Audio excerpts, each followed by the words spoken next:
We were able to buy it at 60 or 70% of replacement cost. The time to buy assets is when capital is scarce. It generally indicates the time, it's the right time to buy. Never be too positive or too negative. The world in what we do is always changing as it is for everyone here. This is to buy in 1991, and this is to buy in 2018, generated through compounding of risk. It really is an amazing concept in the world of investing, and not that many people pay attention to it.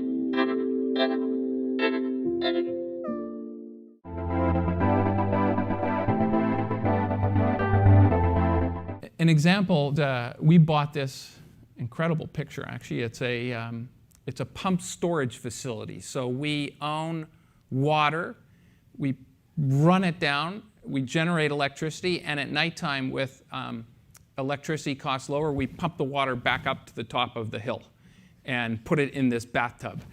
And it's an incredible asset. And when we looked at it, we bought it from bankruptcy in 2004.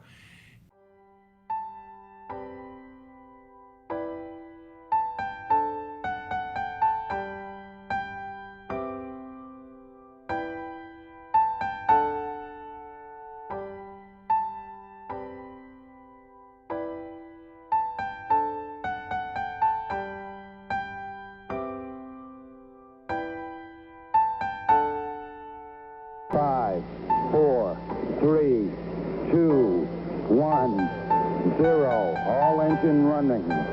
Liftoff. We have a liftoff. Tranquility Base here. The Eagle has landed. It's one small step for man, one giant leap for mankind.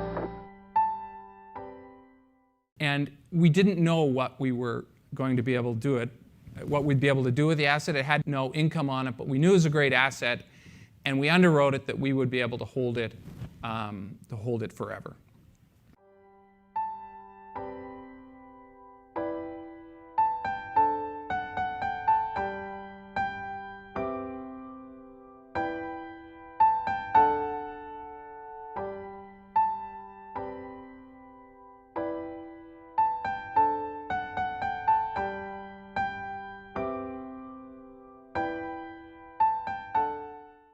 Three, in the things that we do, and this isn't relevant to every business, but in the things that we do in real estate and infrastructure, the number one thing that drives value within an investment is upfront if you can invest in something in a great spot and if you can buy it at less than replacement cost.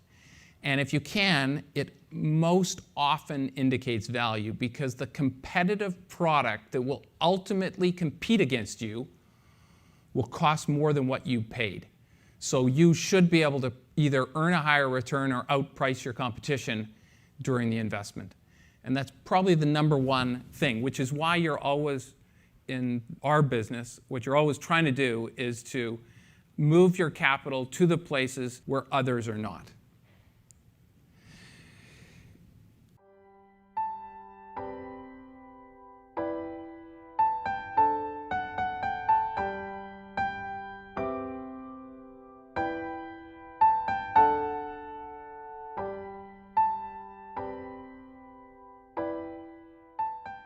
We bought this company called Terraform Power in 2017. It's a solar and wind business. It's has a large business in the United States. We had never been in the solar business before, largely because everyone was building it. The stock markets were trading at above replacement cost, but it got into financial trouble, and we were able to buy it at 60 or 70% of replacement cost. And with that, we think the returns going forward will be significant.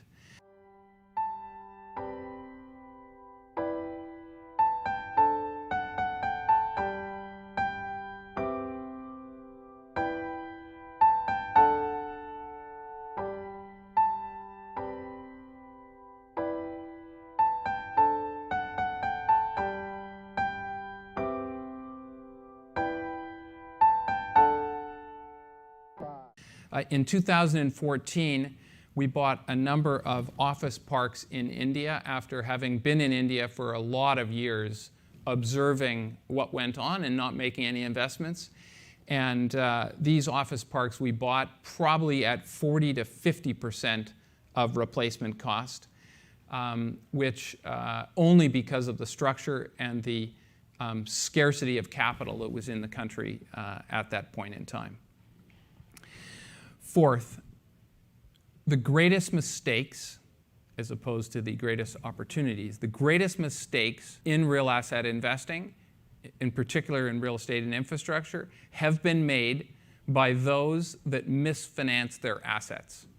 Leverage is a phenomenal thing because these type of assets are easily financed with 2/3 of the capital, which means you have 100% of an asset working for you and only 33% or 40% of the equity invested. That's an amazing, there are very few things in the world that you can leverage in that fashion prudently. But one must do it prudently with term financing and ensure that you can survive the market downturns.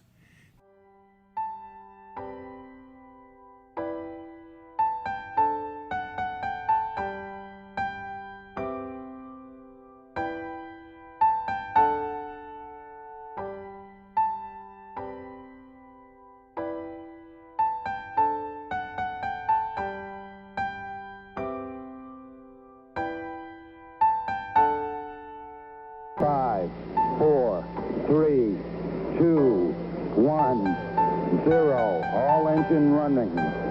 Liftoff. We have a liftoff. Tranquility Base here. The Eagle has landed. It's one small step for man, one giant leap for mankind. Many people bought great assets and lost them due to that, which I'll give you an example here. We bought General Growth Properties in 2009 out of bankruptcy. We bought some more in 2014, and we just are in the midst of hoping to take it private next month. The instructive point here is that in 2009, this company was one of the great retail mall companies in America, and it was misfinanced. And the only reason the opportunity was available to us to buy it at that point in time is because the former owners misfinanced the business. It otherwise would never have been available. And in fact, no other company in the US had been available before that for 15 years and probably won't be now for another 15 years. The greatest thing that indicates to us it's the time to buy assets that we buy is that when capital is scarce, it generally indicates the time it's the right time to buy. So we look around the world trying to find the opportunities where capital is scarce, capital is run away, and we have people that can enable us to action opportunities.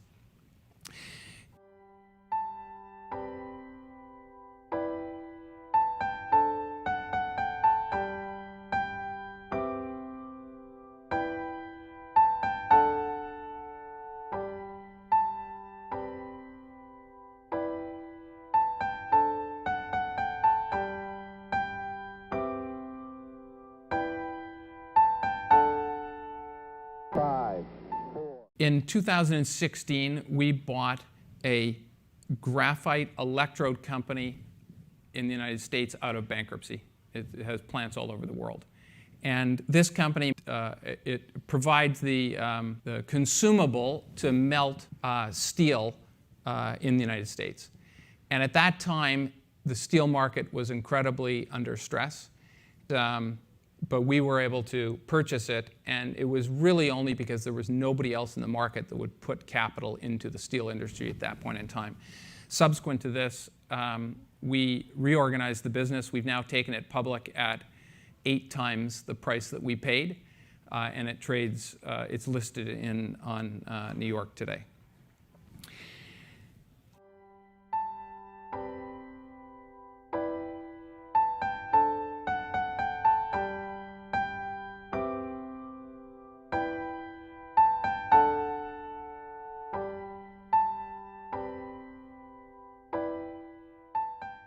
We try with all of this never to be too positive or too negative. And I would just say the news media and stories always project, in our view, information to the positive too positive and to the negative too negative. So when one reads those papers and the information on the internet, you have to be able to distill that, and what we try to do is never be too positive or too negative.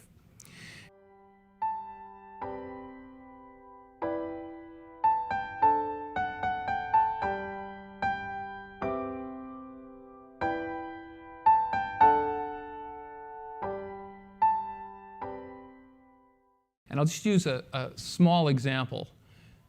We bought this metallurgical coal facility in 2009 in a bankruptcy. It's an amazing facility. It ships 85 million tons, which I think is the largest facility in the world of metallurgical coal for steelmaking to Korea, Japan, India, China. It's in Northeast Australia. And 2 years before we bought it, paid 1.5 times its replacement cost. We bought it for 0.75 replacement cost. The fact is, the only thing that changed is that they were too positive at the time they bought it about what was going on, and we were able to buy it because we weren't too negative about what was happening when we made the investment. So that's always what we're trying to balance when we're looking at investments. And lastly, I just say that what the rest is just execution, execution, and execution. And these are difficult businesses to operate, but generally, if you work hard, you can earn decent returns. We just bought a business in the United States out of bankruptcy called Westinghouse. It services nuclear plants around the world. And the whole story here will be how do we remake the business over the next 3 to 5 years. And it will be about execution.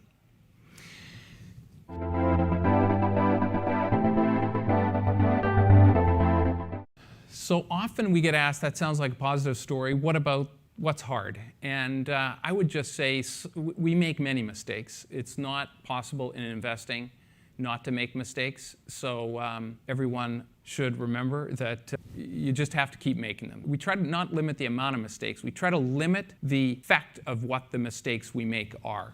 And some of those things are, that we've done that are wrong. Sometimes we've got seduced to buy a bad business cheaply. That's a mistake in what we do. Sometimes we started too large in a new business or a market. Sometimes we got the compensation incentive plans wrong. Sometimes we weren't as strict on the financial covenants in an up market. Because what happens in an up market and the things that we do is everyone wants to lend you money. And they'll lend it to you with covenants which are freely available. And you need to be very careful with that. And lastly, sometimes we've taken on undue development risk in new jurisdictions or unstable ones. And I just say those are the things we've made our mistakes. None of them have been damaging enough to the company. We try to learn from those all the time.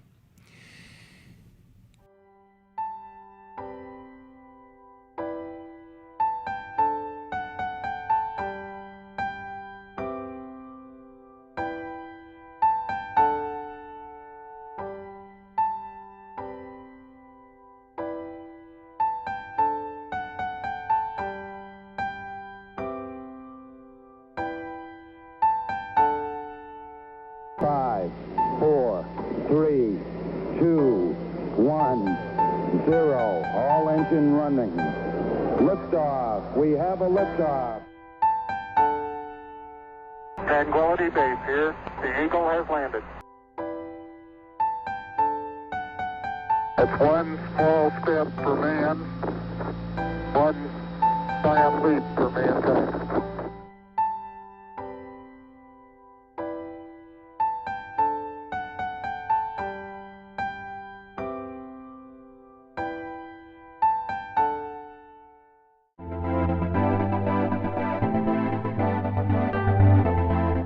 And I'd say the world in what we do is always changing, as it is for everyone here. And I like to use this slide. This is Dubai in 1991, which I did happen to go to. And it looked like that. And this is Dubai, as you all know, in 2018. And the little slide in the bottom right is ICD Brookfield Place. So we're actually building a large office complex there, an amazing office complex. But it's amazing what changes in the world. And I like to look at those two slides every once in a while, and it just tells you that the world continues to grow and evolve. And what we like to focus on is that change brings opportunity.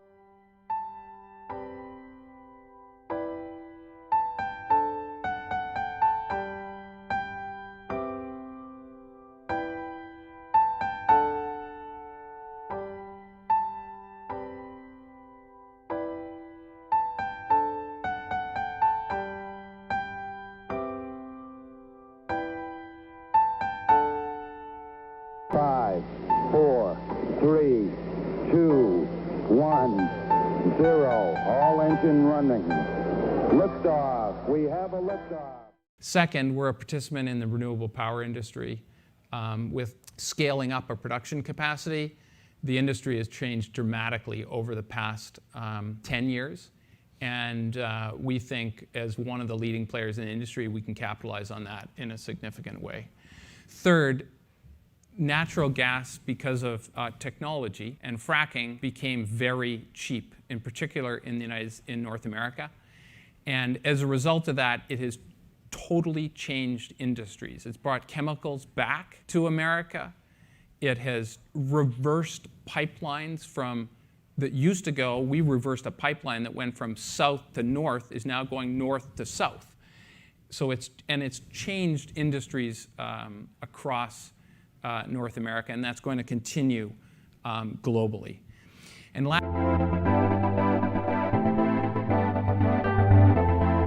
so to sum up, I'll leave you with 6 points of just where we're thinking as a summary. We think generally, as you put this into your thinking on investing, we think that interest rates are going to stay in a lowish band. That doesn't mean they're staying the same. It means they're staying in a lowish band of rates. Two, we think that institutional funds will continue to grow, and that capital will be available for the privatizations in the stock market and investing globally, and that will continue to drive business investment around the world. These capitals are heading to north of $80 trillion, which is very, very sizable amounts of money. Our suggestion to anybody that's investing is to invest long term and try to capitalize on the fact that most people don't invest long term and often want liquidity within their assets that they invest in.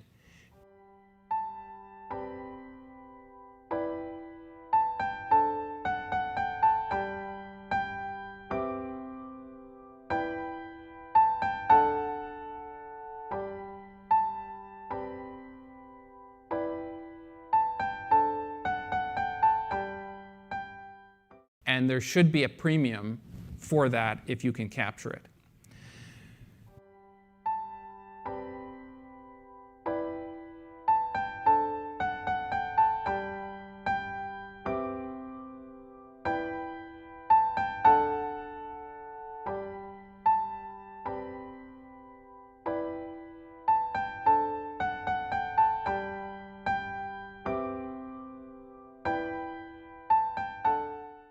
Fifth, opportunity clearly lies, in our view, where the sheep are not going. So try to be where others are not.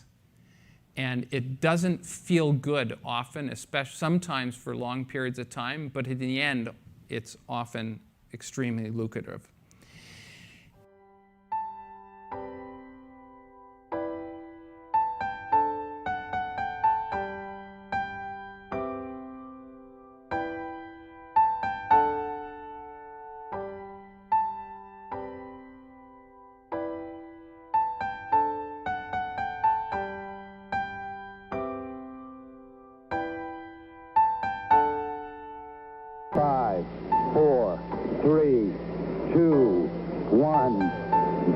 Zero. All engine running.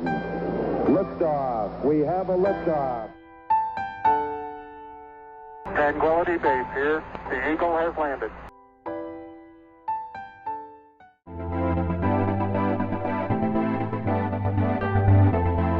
And last, the wealth that can be generated through compounding of returns is significant. And I'm going to end on this slide for the presentation. And I just say the most amazing thing that the investment world has is the compounding of return.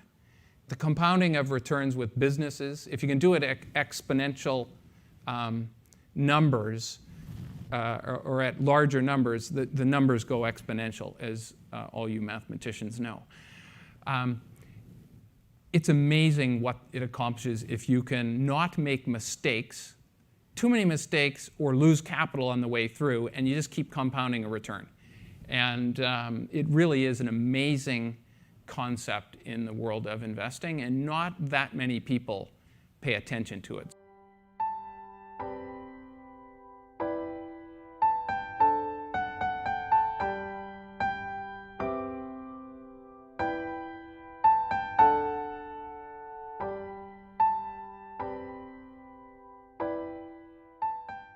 So I would suggest for you is to continue to buy great investments and hold them and compound. Don't pay taxes by selling them, and don't look for fashion when you make them.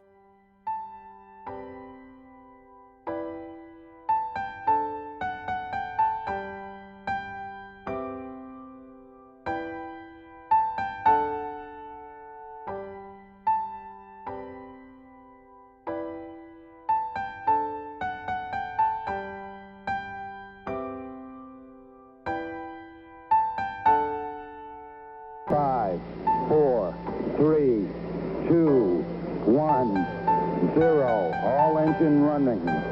Liftoff. We have a liftoff.